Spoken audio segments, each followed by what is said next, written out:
só chegar a esta casa. To go so long without water. My throat was dry and cracked, and it felt like it was on fire, making breathing difficult. 2 days. 48 long hours. I felt like I was going to lose my mind. After just 2 days, my skin stretched tight across my bones, looking hard and dry in the soft candlelight. Water. I need water. Someone, please, give me water. Why won't anyone bring me any? Why? My family had abandoned me and were leaving me to die in this room. When I realized that, I broke into uncontrollable The helplessness threatened to suffocate me. Fear of death turned to panic, which only scrambled my already confused mind further. I grabbed a chair, swinging it at the window, at the door. But all my attempts ended in crushing failure. Anyone! I clawed at the door, begging for help. Someone, open the door! Anyone! Water. I need water. 1 drop, that's all I need. I'm going to die in here. Someone. Anyone. Mother. Father. Didier. Georgie's. Someone open the door, please. Help me. Someone. I need water. My throat hurts. It burns. I'm so weak. Someone, water. Didier. Georgie's. Anyone.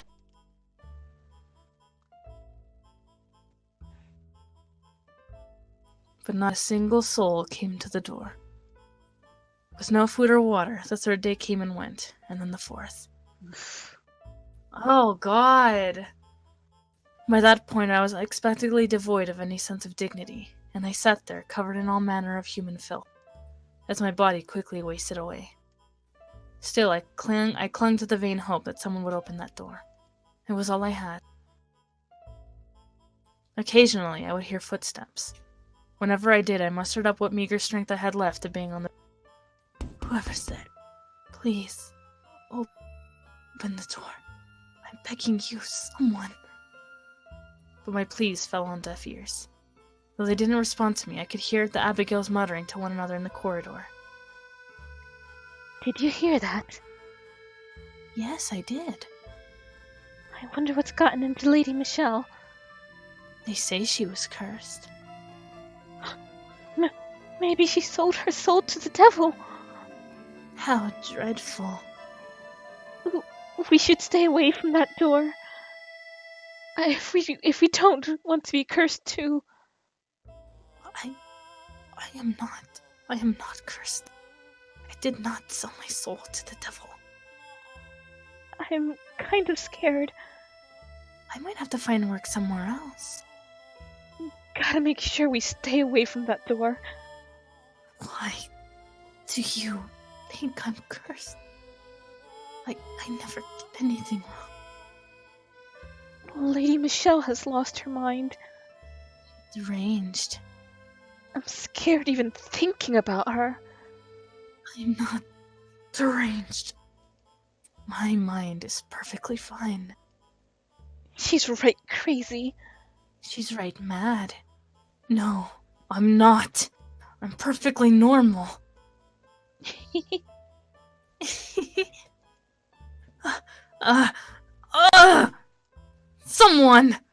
Someone, please get me out of here. Come on, The fifth- Georgie. And then the 6th day passed. And by that point I was hovering on death's brink. I lacked even the willpower to hold myself up against the door. So I simply lay on the cold floor waiting for the end. I felt no sorrow, no anger, no despair. Nothing. I had been sucked completely dry. I couldn't even compose a coherent thought. Which is why when the door I had so yearned to open actually did, and someone stepped inside, standing over me, I was unable to process it. My God, what a mess. Hey, are you still alive? Well, look at that. I was afraid you'd be dead. You fucking... I'm sorry. I'm sorry. It was Amy's voice. Such vitriol from... Oh, Jesus Christ! I'm sorry. It's okay, it was just unexpected.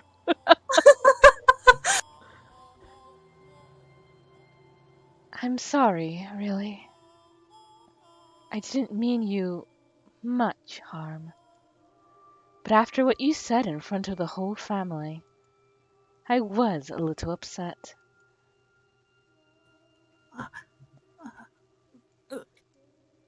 I couldn't tell what she was saying. All I could hear were garbled sounds, and all I could do was moan at her. The servants are all afraid of you now, after your little episode. So I volunteered to bring you your food in their place. God fucking damn. Everyone was so grateful. I don't think anyone likes you anymore.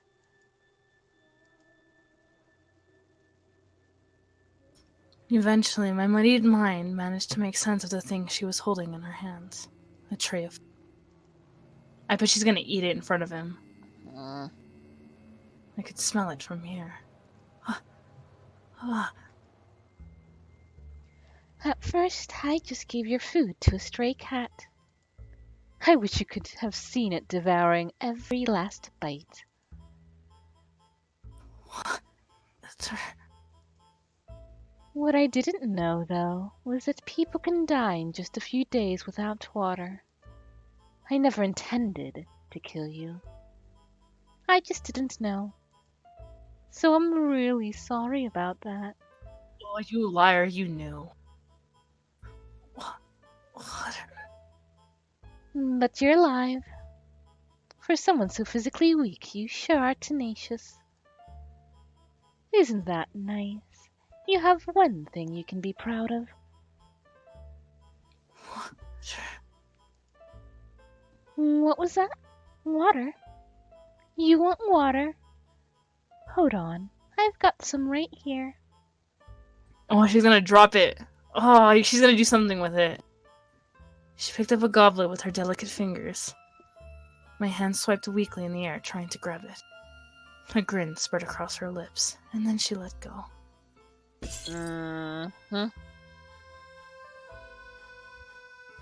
Go on. Drink. You'd better hurry or the rug will absorb it all. You wanted water, didn't you? Then drink. In that moment, I could hear the sound of the last of my dignity crumbling away. Driven solely by my survival instinct, I bent down toward the rug, pressing my lips against the spreading puddle. You really did it. This is too good, Michelle.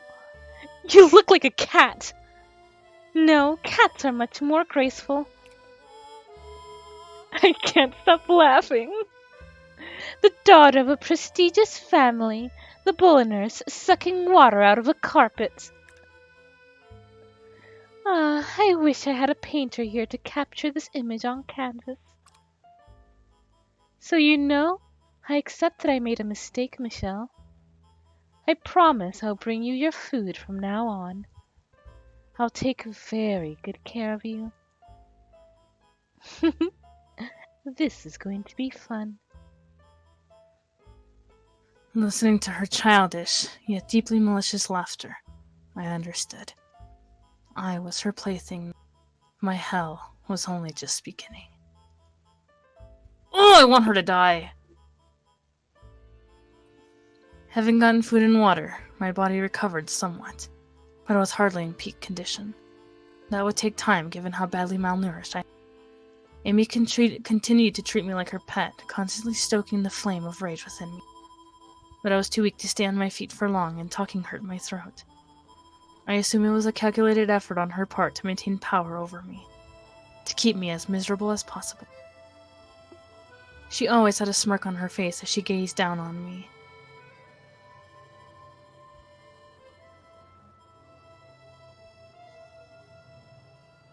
Come on, open up.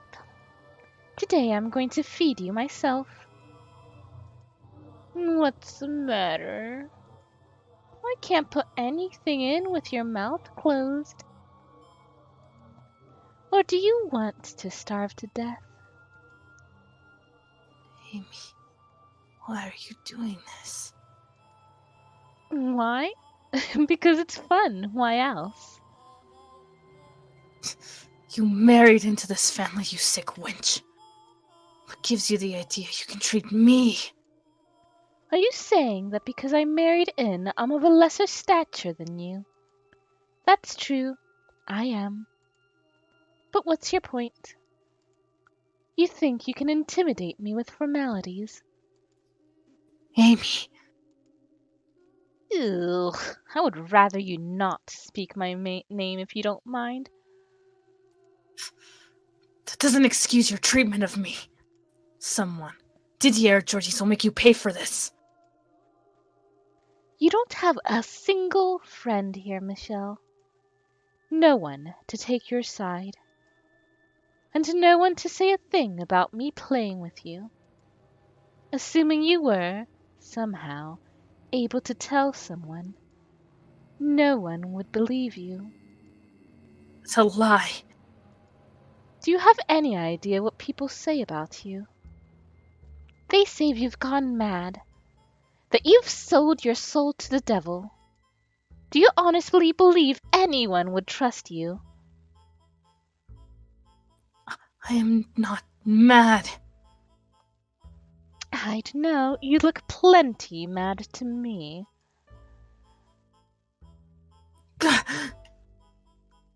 Fine, then I'll run away. I'll escape from this estate and from you. You think you could survive out in the world with that body? A stray cat could lift more than you. You'd never find work. I'd give you a week at best.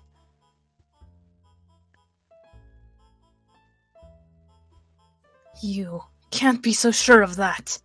Maybe I could make it on my own.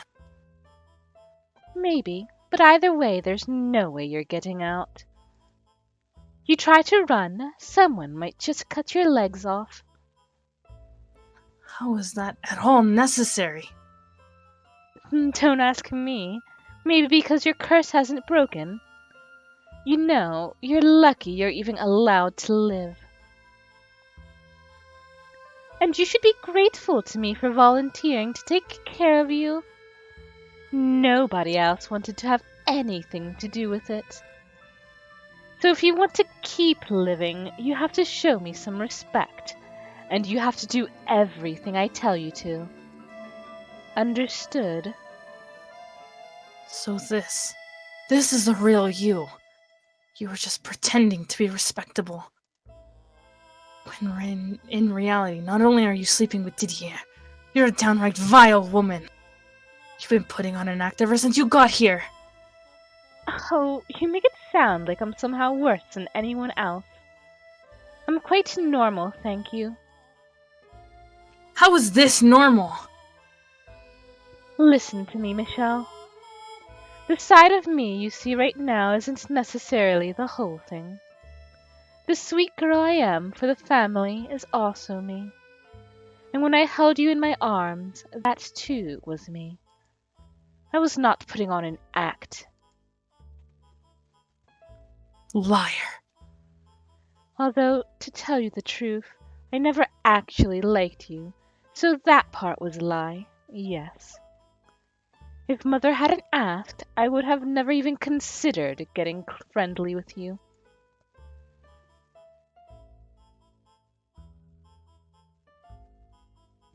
Amy. You know, life as a noblewoman is so dull. It's so restrictive. No room for love at all. So can you really blame me?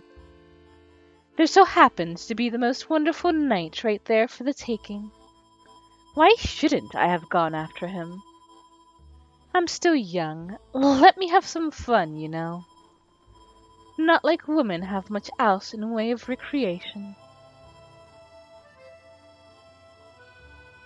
So it wasn't Didier, but you who seduced him?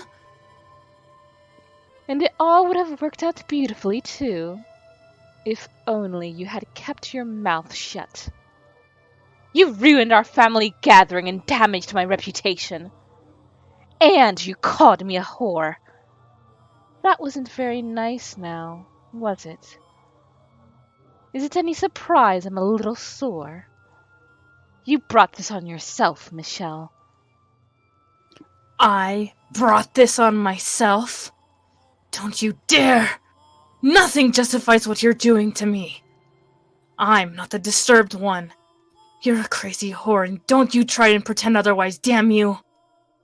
Oh my, such language. You're not being very nice to me, Michelle. Girls aren't supposed to talk like that, you know. I am not a girl. Then what are you? I'm a man. A man? With that body? She disgusts me. Yep. Amy quietly rose, grabbed me by the hair, and shoved me to the floor. Let go of me! You call yourself a man? You can't even get out of a girl's grip. I mean, he's weak. I mean, it's not like you starved him or anything. Yeah. Ugh. I'm not all that strong either. In fact, I'd say I'm rather weak. Just a small, powerless girl. If you were a man, you would have no problem breaking free, malnourished or otherwise. Even Kyoko's shaking her head right now. Yeah. But you can't. Yeah, because, you know, even if they're malnourished, men should be able to be super strong. You know, just summoning that man strength from their little jar of man juice. Get! She traced the lines of my emaciated ribs with her nails, traveling slowly, down my chest. But even ignoring that, you're missing the most important part. Stop! Get off me!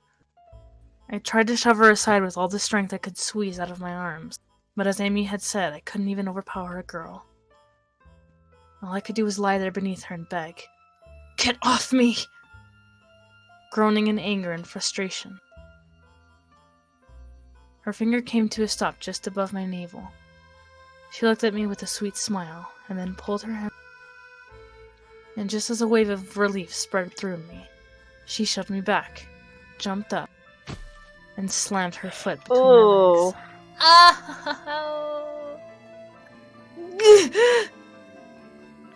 I shuddered as the pain jolted up my spine. Amy looked down on me as I screamed. A smirk spread across her face. Oh my, does that hurt? There's a surprise.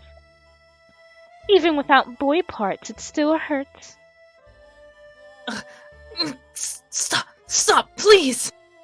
And she didn't stop stepping on me. This isn't the way it's supposed to go. I'm begging you, stop, please. She dug her toes into my flesh. What are you exactly, Michelle? From the feel of it, you don't quite have proper girl parts either. Huh. Amy, please. On top of the physical pain, unbearable humiliation and shame corroded away at my spirit. What a strange creature you are. Stop! If I could have died right then and there, honestly, that would have been preferable to the emotional hell she was putting me through. You should take a look at yourself in the mirror, Michelle. You're crying. sobbing like a sad little girl. Not much of a boy, are you? Mm. And you lusted after me with this body? Oh, crap. Thank you for the bits, Smog, and hello. Thank you. Sorry, it's kind of a tense moment, so I was waiting for it to be over. Seriously, you're disgusting. I can't believe you actually had the gall to fall for me.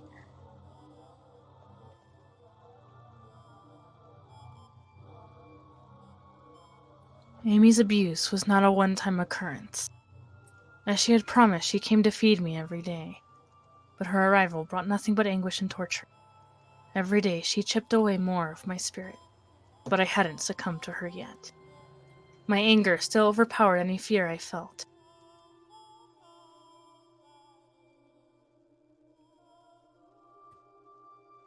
About a week after we started caring for Have you been a good girl, Michelle? I brought you your supper.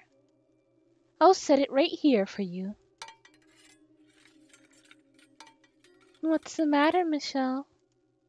Your food's right there. It's going to get cold. Go on, eat.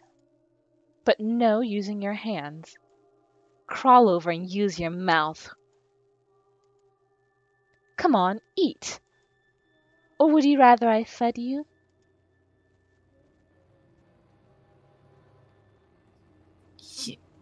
you. What was that? Do you have something to say? Oh. I can't understand the word you're saying, Michelle. If you would eat, you would have enough strength to talk. You know, you. Huh? I'm going to kill you, Amy! That was, I believe, the first time in my life I had felt a sincere, overpowering desire to end someone's life. I wanted to see her dead. Yeah, me too. With my hands and legs tied up, I lurched for her. And like the dog she so wanted me to be, I chomped down on her wrist. Oh, that's Michelle. Ah! The taste of someone else's blood was far more unpleasant than I had expected. Wow, how sharp are his teeth? I mean, I if felt you're like I was trying going hard. No, that's true.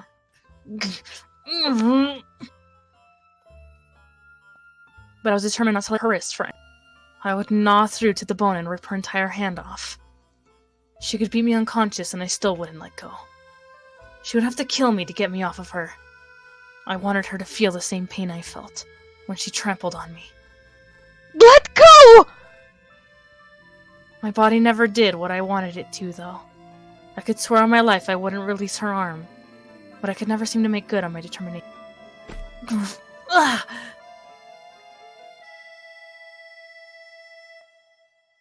Amy's foot flew up into my emaciated gut. The pointed tip of her shoe dug into my flesh like a knife, and I collapsed to the floor in a fit of convulsion. And just as I was about to cough up a mouthful of stomach acid, she rammed her foot into my abdomen a second time.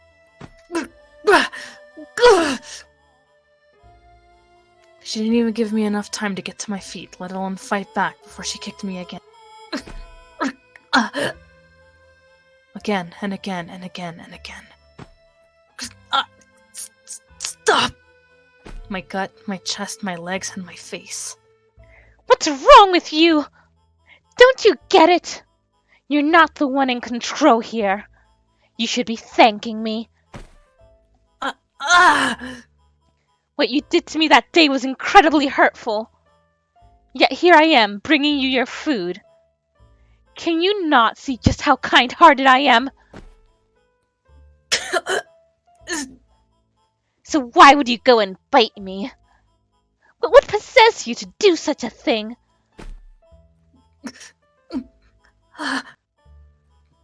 Gasping for breath, my consciousness slipping away from me, I caught a glimpse of Amy's eyes as she swung her leg back for another kick.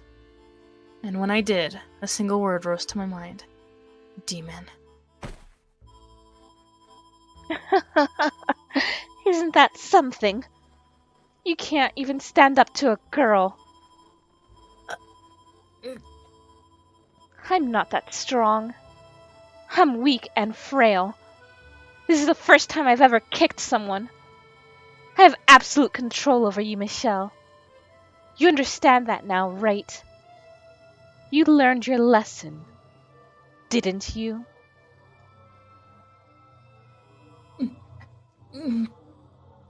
Not an ounce of strength remained within me. My tongue and cheeks were torn up, and my mouth tasted of blood. Thinking herself weak and having no experience in the ways of physical violence, she knew no restraint. The ignorant can be so much more brutal and viciously relentless than the seasoned. My vision had gone red, and I could hardly feel my own face. There was a strange gurgling sound with every breath I took. Ah, jeez. What am I going to do about this hand? It hurts like crazy.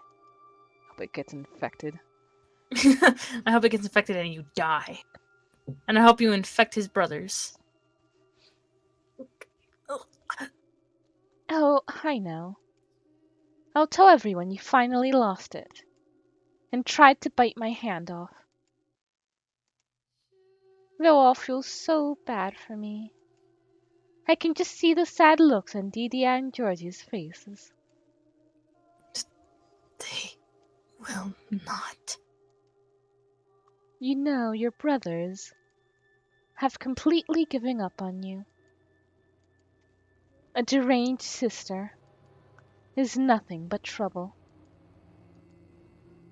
You know what you are, Michelle. You're a demon child.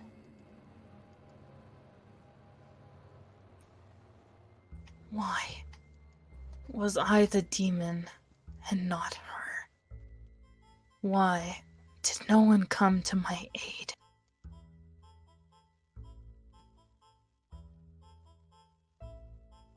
Several times I considered ending my life, but every time I did, memories of better days came back, of the time before my body had transformed. The days when we were all so sure of our happiness kept me chained to life. Why couldn't things still be the way they had been then? In my heart, I hadn't changed at all. So how had things ended up like this?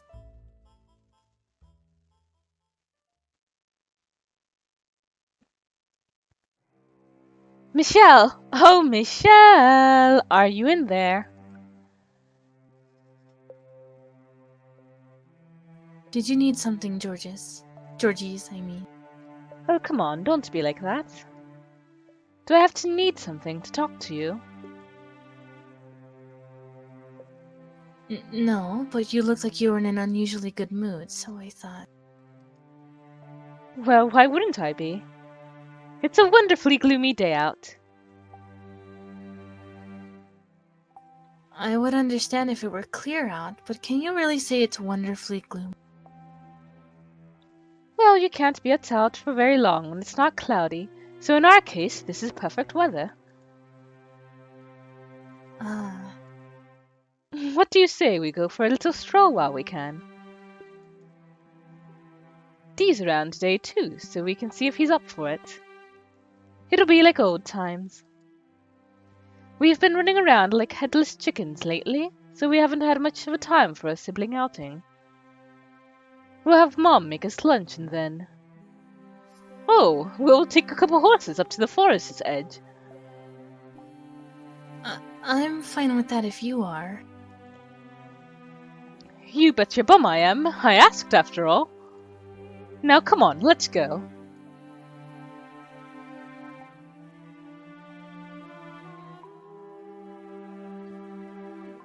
An outing, you say? Yep. Hop on a couple horses and head for the forest. We haven't done this in a while, so I figured why not?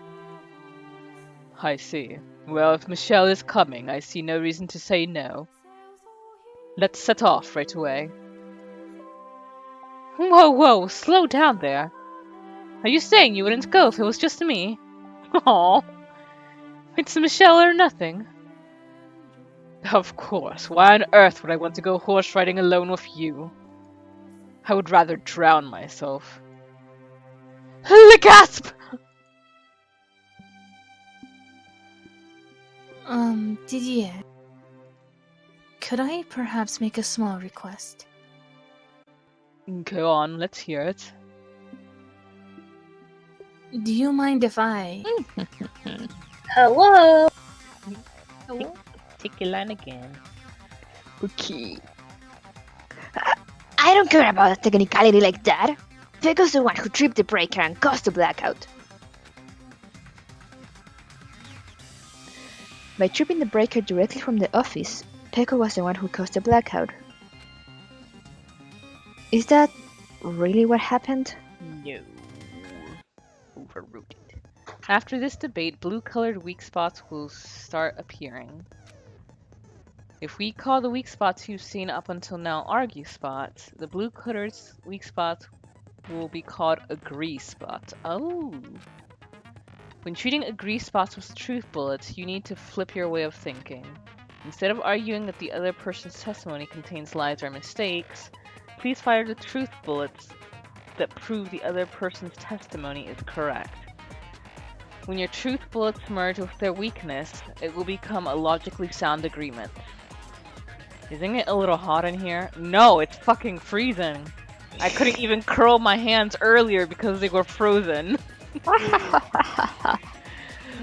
From now on, you must infer whether it's best to argue or agree based on what's being debated. I really like this mechanic because in the first game, it was always Makoto just completely taking over and like answering everything. Whereas here, it's like everyone is contributing to the trial. Yeah. True. Yeah. I've noticed that these characters are all a lot more balanced in that regard than the last. Cause the last one it was always Makoto, Kyoko, and Byakuya. Makoto, Yeah. Tell him, Naegi. Kyoko. Tell him, Naegi.